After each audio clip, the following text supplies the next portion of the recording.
So let us discuss PFRS 15. In PFRS 15, the objective is to establish the principle that an entity shall apply to report useful information to users of financial statement about the nature, amount, timing, and uncertainty of revenue and cash flows arising from a contract with customer.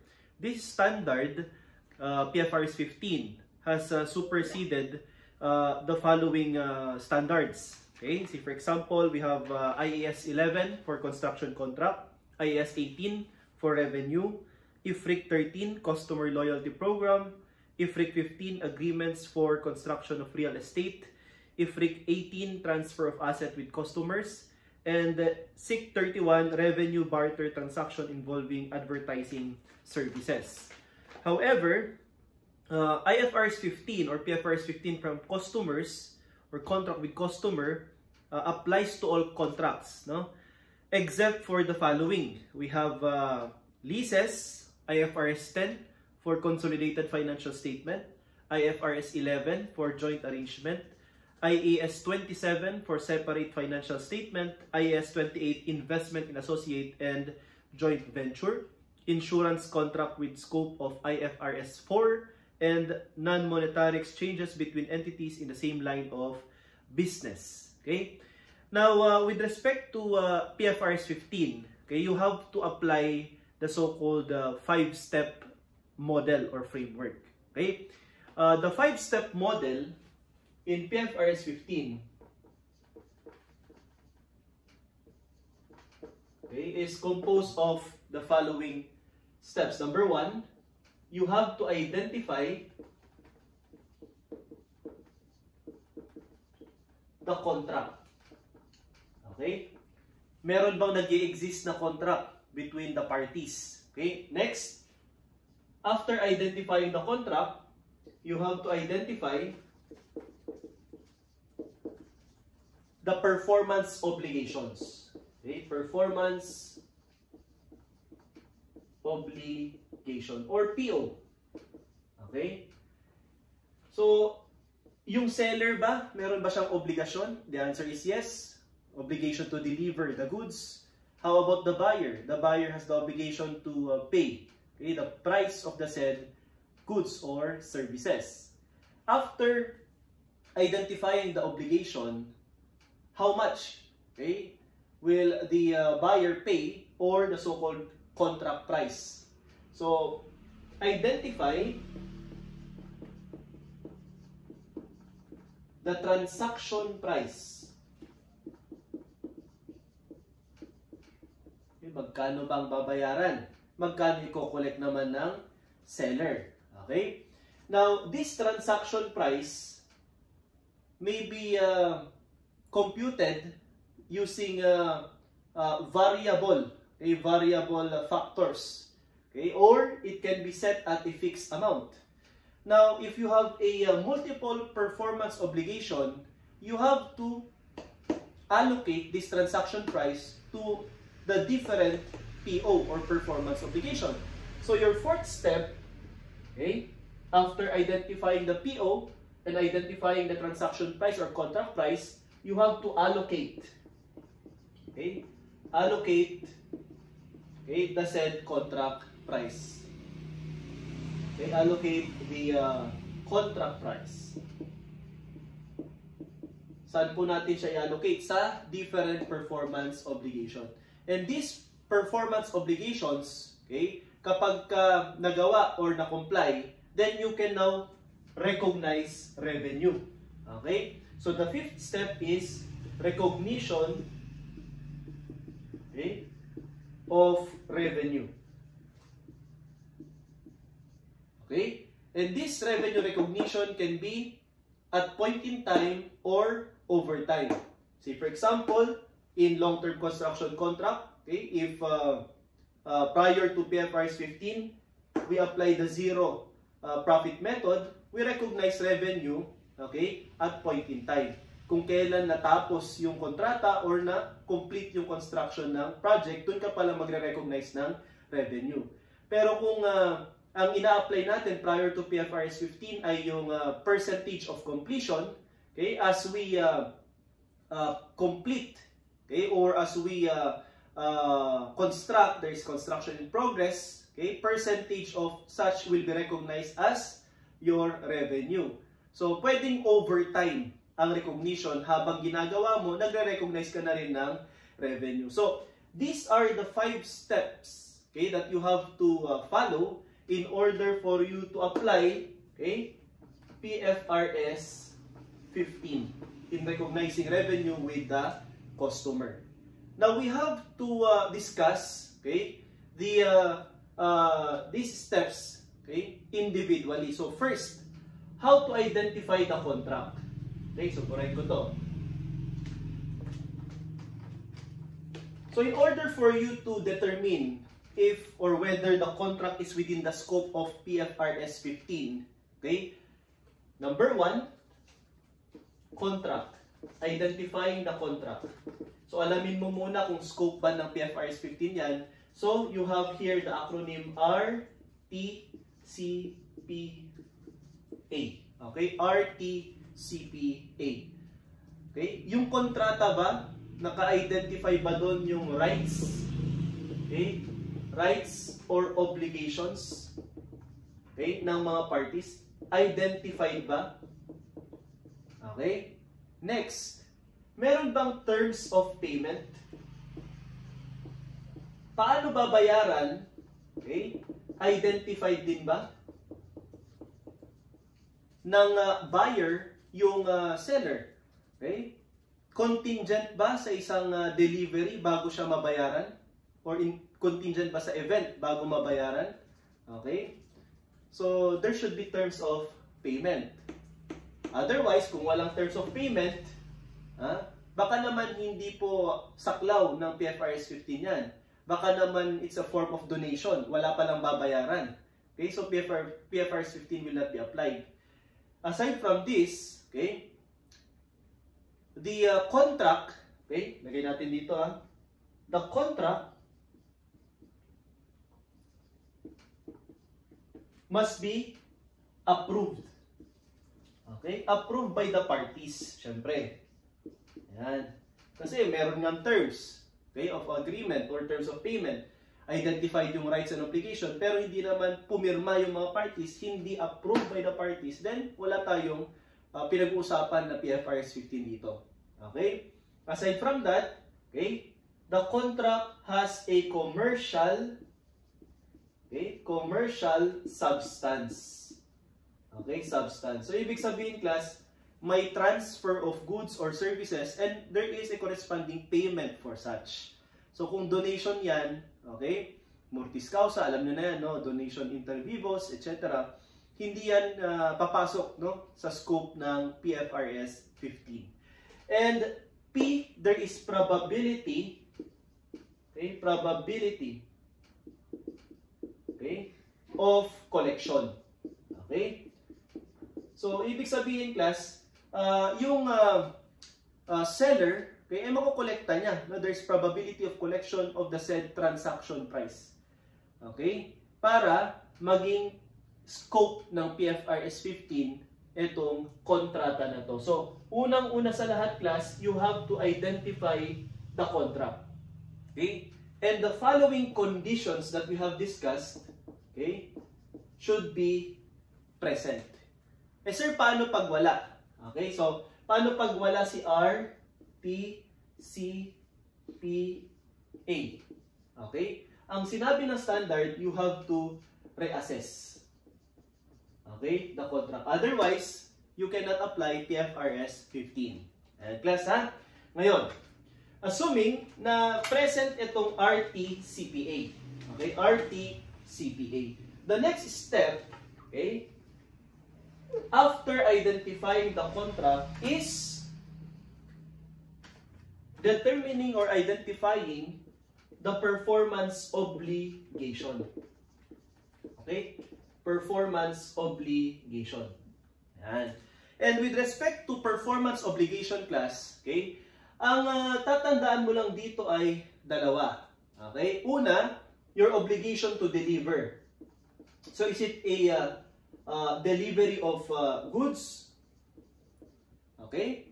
Or is it rendering of services or to render service. Ayan. Normally class, no, sa mga problem na isosolve ninyo, okay, kapag delivery of goods, okay, normally, ang revenue recognition dyan ay at point in time. So isipin nyo na lang as a rule para madaling tandaan, at point in time. Kasi pag na-deliver mo na, okay, as a rule, nagawa mo na yung obligasyon mo. Okay? If you have the unconditional right to collect, okay, then you can recognize receivable and revenue. Yan. But if you have the conditional right to collect, okay, you can still recognize revenue, but you have to debit instead of receivable, contract asset. Okay, so later discuss natin yan. Pag services naman, ang obligation mo, okay, normally, mapapansin nyo sa mga sinusolve ninyong problem, kapag service, it will be overtime. Okay? Habang ginagawa mo yung services or nire-render mo yung service, doon ka palang nagre-recognize ng revenue. Okay? So, with respect to performance obligation, okay, PO, ayan. Ilang obligation ba ang present sa contract? So, bilangin natin, i-identify natin. Meron bang separate or distinct, okay, obligation? Ayan. Okay? O kaya naman, there is a series of distinct obligation but considered as same or similar. Diba? Or parehas lang. Okay? So, ibig sabihin, klase number 2, you have to identify separately kung ilang obligation ang kailangang i-render ng seller, okay, or ng isang party, para sa isang party. Okay? Say for example, mag-open ka ng internet, di ba? Internet connection sa mga internet companies. Okay? Syempre, kailangan nilang mag-install, no? Mag-install ng router, kaya naman yung Wi-Fi, at magre-render sila ng service in a sense na gagamitin mo, no, yung kanilang internet connection for a fee, di ba? So, ilang obligation ba ang present doon? Babayaran ko ba separately or distinctly yung i-install nila na modem, ayan, o kaya router? Okay? Meron bang payment for that? Meron din bang payment for the connection or yung internet? Kung oo, separate obligation yon. Ayan. So, bilangin natin. Sir, bakit kailangan naming alamin yung separate obligation? Kasi nga, yung price ng kontrata, kailangan mong i-allocate, no, sa different obligation. So, tandaan na lang class, kapag delivery of goods, okay, normally the recognition is at point in time. Kapag rendering of service, normally it is overtime. Okay? Number 3, price. Yan ha. So may acronym tayo. Nakakabuo tayo ng acronym. Determine the transaction or contract price. With respect to price, okay, ito ba ay variable price? Okay? Or ito bang price sa kontrata ay fixed? Okay? Naka-fix na price. Diba sa long-term construction contract, okay, meron tayong fixed contract price at meron tayong variable contract price. Variable kasi nadadagdagan siya kapag may cost escalation clause. Ayan, nababawasan naman siya kapag merong bonus o kaya naman sabihin natin na rather merong delay, no? Delay. Okay? Nababawasan yung contract price kapag hindi mo na mi-meet on time yung date of completion. Or nadadagdagan din pag may bonus. Ayan. Or naka-fix na yan, no? Kung naka-fix from the start hanggang matapos, ito na yung total contract price. Yung mga kontrata class na napapansin nyo kapag diba, dumadaan kayo sa kalsada, tapos may mga kinokongkreto doon, nakalagay doon sa tarpaulin yung mga details, no? Sino yung contractor, okay? Ano yung scope ng project, ilang days tatapusin, magkano. Ayan, naka-fix na yung contract price doon. So, fixed price, no? Malalaman mong variable yung price, sabi ng PFRS 15, kung nagbibigay siya ng rebate, di ba? Discount, okay? Or bonus, etc. Okay? Nasa handout naman natin yan, no? Basahin nyo yun. Or, ito po ay nakadepende sa contingent event. Okay? O na-discuss nyo na rin yan, class, sa business combination, yung contingent event. Okay? That is why, pwedeng ang variable price, okay, ay makukompute, okay, using the expected value approach. Okay? Probability, multiply this by the, okay, price or yung mga target na return. Ayan. So, makukompute mo. Pag sinum up mo yon, that's your variable contract price. Okay? So, after determining the price, ayan, tuloy ko na to. The next step is to allocate. Okay? Allocate. Ano ang i-allocate natin? Siyempre, yung presyo. Okay? Ang tanong ay, paano mo i-allocate yung price? Ha? In allocating the price, una, okay, since multiple yung performance obligation, kailangan mong hatiin yung presyo, i-distribute, i-allocate. Pero kung isa lang ang PO, no need for you to allocate.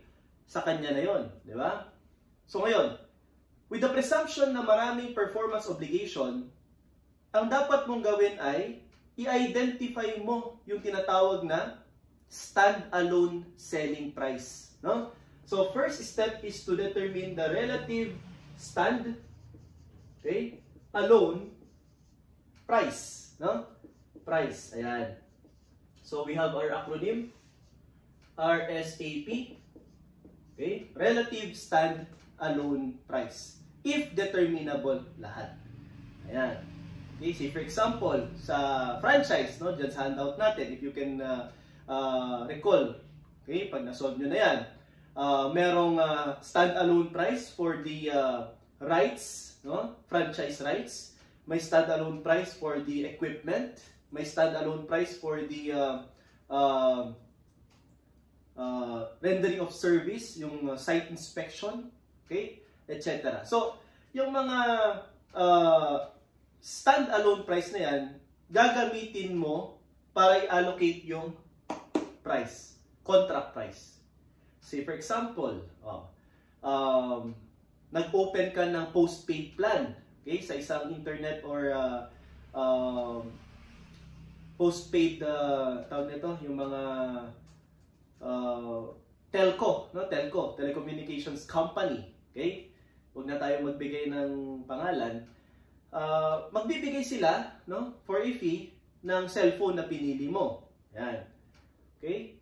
And aside from the phone, which is considered as a good, di ba? Yung product nila. Okay? Eh, magre-render din sila ng service by allowing you to use their internet connection.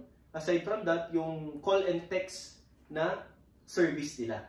Diba? So, kailangan mong i-segregate or i-separate yung tinatawag natin na performance obligation. Then, allocate the said price kung magkano man ang sisingilin sa'yo monthly. Diba? Kung 1,999 per month, magkano doon ang allocated para sa cellphone, yung goods. Okay? Or, magkano naman ang allocated doon sa service, yung call and text and internet. Okay? So, kung wala itong relative stand-alone price, pwede mong gamitin, okay, itong tinatawag nating adjusted market approach, okay, market value approach. So, you have adjusted market approach. Okay? At kung wala itong adjusted market approach na ito, you have here the expected cost plus margin approach. Okay? Expected cost plus margin approach. Ayan. Otherwise, kung wala itong dalawa, then in rare instance, you apply the residual approach. Ibig sabihin, kung ano ang present, okay, kung may relative stand-alone price yung, kunyari, tatlong performance obligation, yung dalawa ay meron, okay? kung ano natitira para sa pangatlong obligation yon. So, residual approach. So, ito class in priority. Ayan. So, that's how you allocate, no? Itong tinatawag nating contract price. Then, last, okay, number 5, recognition of revenue. Okay? Recognition of revenue. Now, in recognizing revenue, okay, you have to determine, no, kung ito ba ay at point in time, okay, point in time recognition, okay, or ito ba ay over time. Habang ginagawa or nire-render mo yung service, dun ka palang nagre-recognize ng revenue at over time. So, paano alamin, sir, kung point in time or at over time? Ang sabi ng standard class, okay, you can recognize, no, the said revenue at over time, okay, if, okay, the control is passed, okay, to the customer in the following conditions. Okay, so kahit ano dito, isa sa mga condition ay magbibigay na ng kumbaga go signal, no, na i-recognize mo na siya at overtime. Otherwise, point in time mo siya i-recognize. Ayan. So, you have to determine na yung control, okay? No? Control of what? Control of the said asset. Okay? Ay naipasa, na-transfer doon sa customer. Okay? So, ayan. Ngayon. So, first class, control shall be transferred to the customer over time and it will be recognized over time, number 1, or letter A, okay? If the customer, okay, simultaneously receive or collect all the benefits. Ayan. So, customer simultaneously receive or collect, okay, all the benefits, okay, provided by the entity in performing his obligation or its obligation. So, SRC, ha? Nasa handout din naman yan, class, no? Nilalagyan lang natin ng acronym para madali nyo tandaan. Okay? So, kung yung customer pala, natanggap na nila, okay, yung benefits, okay, and nakapag-collect, no, ng rights, say for example, no, yung call and text, yung na-discuss natin kanina, nag-apply ka ng postpaid plan, okay? So, hindi pa pwedeng mag-recognize ang telco company ng revenue hanggat hindi mo pa, okay, nagagamit, no? Hindi ka pa hindi ka pa allowed na tumawag or mag-text. Siyempre, it's up to you. Kung kunyari, inalaw ka na nilang gamitin yung kanilang service at hindi mo naman ginagamit, babayaran mo pa rin yun. Kasi nga, you are already granted or given, okay, this right and rights to, okay, the benefits. Ayan, rights to the benefits. Simultaneously receive or collect the benefits. Okay, so ilagay ko dito, class, ha. Ang example natin dito ay yung call and text. Ayan. Okay? So that's for overtime. Letter B, if the entity, okay, performs or performance creates or enhances, okay, an asset that the customer controls. So ilagay ko dito, okay, creates or enhances, okay, an asset that the customer controls. Example, class, under build, operate, transfer, di ba? May lupa dyan, in-enhance nila, gumawa sila ng kalsada, okay? Ginawang NLEX, di ba? Expressway, ayan. So, pwedeng i-recognize yung revenue over time, okay? Or yung construction ng building, pwede rin naman, ayan. So, that is for number 2, okay? And for number 3, lagay ko dito SRC benefit. Number 3 or letter C, okay, when the entity, okay, entity's performance does not create an asset with alternative use. Lagay ko dito, does not create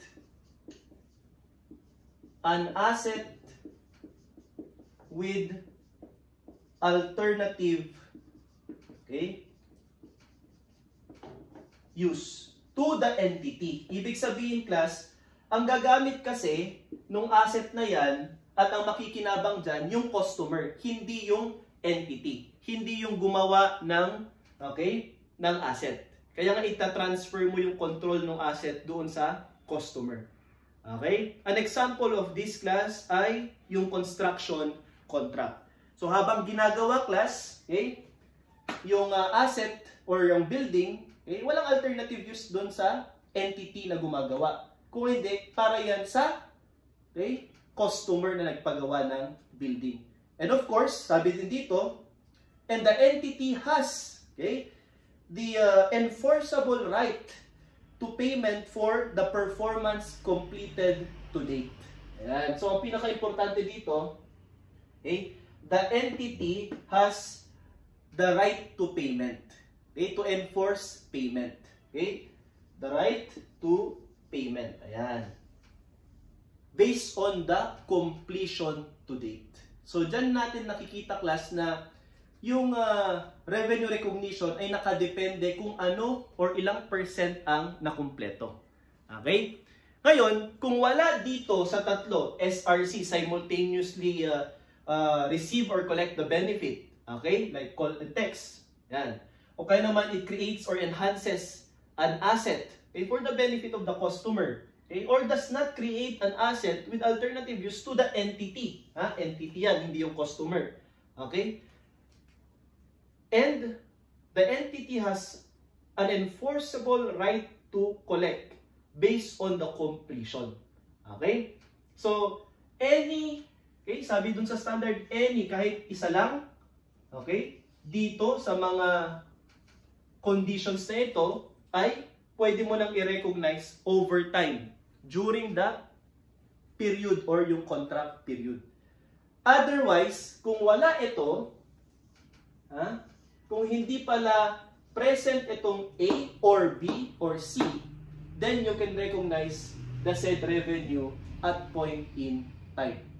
And there are instances or events wherein the said revenue, okay, shall be recognized at point in time.